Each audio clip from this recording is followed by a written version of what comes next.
La leçon 2 va nous faire nous intéresser maintenant au difficile passage entre la croissance économique et le développement durable. On se demandera effectivement si la croissance économique asiatique permet de répondre durablement aux besoins de la population. Faisons tout d'abord le constat que la croissance asiatique est exceptionnelle.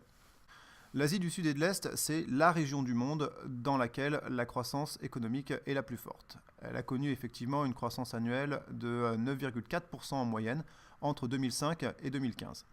C'est le premier pôle manufacturier du monde, le premier exportateur de services, notamment avec l'Inde, au 6e rang mondial, premier exportateur de matières premières aussi, que ce soit le riz ou le caoutchouc en Thaïlande. Donc cette région est vraiment devenue un moteur de l'économie mondiale et elle assure 28% du PIB mondial. La Chine et l'Inde sont d'ailleurs les 2e et 8e puissances économiques mondiales en 2015. Alors cette croissance, elle est assurée par de nombreux acteurs. On a bien sûr l'État qui a un rôle majeur, qui protège les intérêts commerciaux, il lance des grandes politiques industrielles qui peuvent être parfois très innovantes, il soutient les grandes entreprises mondialisées. C'est le cas notamment en Corée du Sud, où l'État soutient Samsung. C'est le cas en Inde, où l'État aide Tata. C'est le cas au Japon, où l'État aide Toyota. Bref, un rôle important de l'État qui va coexister avec celui de très nombreuses PME, donc petites et moyennes entreprises, qui sont dynamiques. La population ici, c'est vraiment une clé de la croissance. On a une main-d'œuvre nombreuse qui est de plus en plus formée, une épargne assez forte et une consommation des classes moyennes qui est en hausse. Donc tout ça va venir nourrir la croissance économique. Mais alors l'Asie du Sud et de l'Est reste quand même ce que l'on peut considérer comme un colosse au pied d'argile, puisqu'elle est très très dépendante des importations d'énergie et des exportations et des investisseurs mondiaux. Si jamais l'une ou l'autre de ces variables venait à changer, eh bien, ça fragiliserait la région, comme ce fut le cas d'ailleurs après les crises financières, celles de 1997-1998, mais aussi le ralentissement de la croissance économique mondiale depuis la crise de 2008-2009. L'Asie est un colosse au pied d'argile parce que son dynamisme, il repose beaucoup sur son approvisionnement en énergie, mais que de l'énergie, elle n'en dispose pas de beaucoup.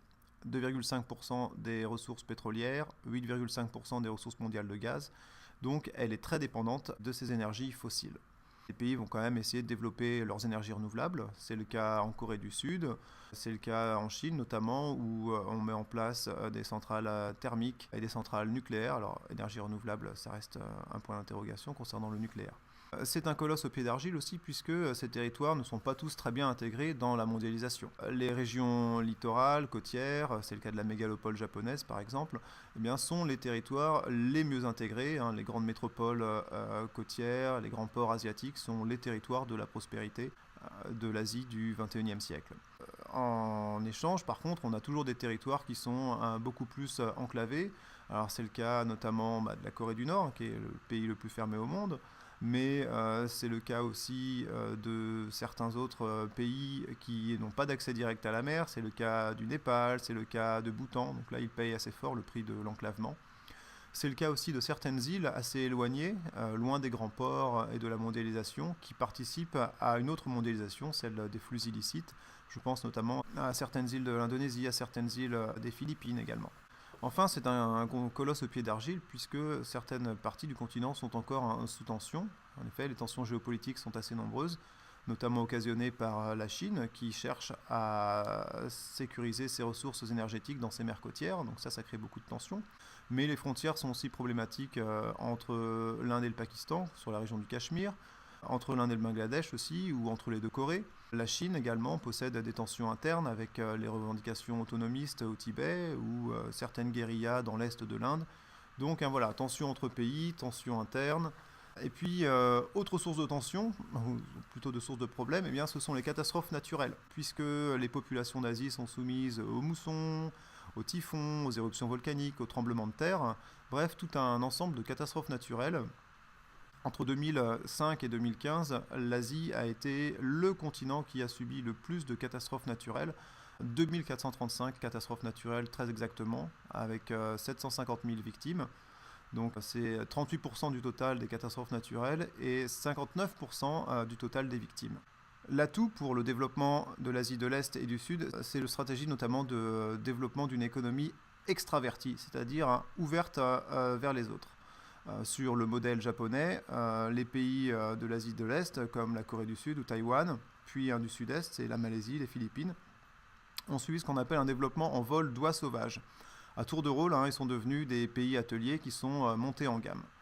Le développement en vol d'oies sauvages, c'est un développement en différentes phases, qu'on peut résumer à 4 phases.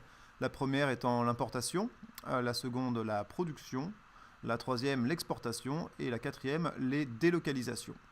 À ce titre, on voit que la Chine, qui était l'usine du monde, diversifie désormais ses productions et n'est plus simplement un pays où on produit à pas cher. Si l'Inde, même chose, a d'abord misé sur l'exportation de services, c'était le bureau du monde, elle veut désormais redresser son industrie et intensifier ses relations avec le reste de l'Asie. La région du sud et de l'est de l'Asie est fortement intégrée au commerce mondial. C'est 25% du commerce mondial, ce qui est quand même assez considérable. Alors ça passe par des ports qui ont des infrastructures très importantes avec des terminaux à conteneurs très puissants. C'est le cas du port de Yangshan, c'est le cas de Singapour ou de Hong Kong. Donc toute une infrastructure qui va permettre de soutenir ce rôle important dans le commerce mondial. La région va aussi polariser les flux financiers. On a dans cette zone 15 places boursières de rang mondial. Et donc la région va capter aussi beaucoup des investissements, à peu près 30% des IDE mondiaux. Shanghai, par exemple, c'est 13,5% des IDE que reçoit la Chine au total. Importante dans le commerce mondial, importante aussi dans le commerce régional, puisque la part des échanges intra-régionaux s'accroît rapidement. C'est notamment stimulé par le processus d'intégration régionale, comme l'ASEAN ou l'ASEAN plus 3. On a certains pays, comme le Bangladesh, qui connaissent une croissance très très importante grâce aux IDE qui sont émis par leurs voisins, même si ces pays, comme le Bangladesh, restent parfois des PMA, les pays les moins avancés. Le grand défi pour l'Asie du Sud et de l'Est, c'est de transformer cette croissance en développement durable. Ça a été certes un facteur de développement, mais cette croissance, elle a aussi creusé les inégalités entre les États et aussi entre les régions, mais aussi donc à l'intérieur de certains quartiers, comme on l'a vu à Mumbai, entre les quartiers les plus riches et les quartiers les plus pauvres. Les inégalités sociales dans la région s'accroissent et s'aggravent. En Indonésie, par exemple, si la classe moyenne s'agrandit, avec 74 millions de personnes, on a encore 43% de la population qui vit avec moins de $2 par jour. Et puis, même dans les pays qui ont une croissance très élevée, la pauvreté subsiste, et parfois subsiste beaucoup. On a quand même une extrême pauvreté qui a diminué d'environ 55% en 20 ans dans l'Asie du Sud, donc c'est assez important. Mais la région d'Asie du Sud et de l'Est, c'est celle au monde qui compte le plus grand nombre de pauvres, avec 2,2 milliards de personnes. La pauvreté touche les régions rurales, bien évidemment, comme ce qu'on avait vu pour l'Afrique, mais aussi les bidonvilles de certaines mégapoles qui sont saturées et qui favorisent les tensions sociales et les trafics en tout genre, que ce soit la piraterie, que ce soit les trafics de drogue comme l'opium, etc. Et puis enfin, cette croissance, elle a un coût environnemental qui est assez considérable. La pression sur les ressources s'est beaucoup accentuée, notamment avec l'utilisation des énergies fossiles. L'industrialisation et l'urbanisation sont sources de pollutions multiples, c'est la pollution de l'air et de l'eau, sont sources de catastrophes industrielles, comme celle à Tianjin en 2015 en Chine. Partout, on a des économies qui sont de plus en plus littoralisées, c'est-à-dire qui se déplacent sur la côte, ce qui les rend encore plus vulnérables face aux catastrophes naturelles. Toutefois, les politiques qui visent à concilier croissance et respect de l'environnement sont encore très limitées, c'est le moins qu'on puisse dire. La part des énergies renouvelables, elle est de 0,2% au Bangladesh, de 14% en Corée du Sud, donc ce qui n'est pas énorme.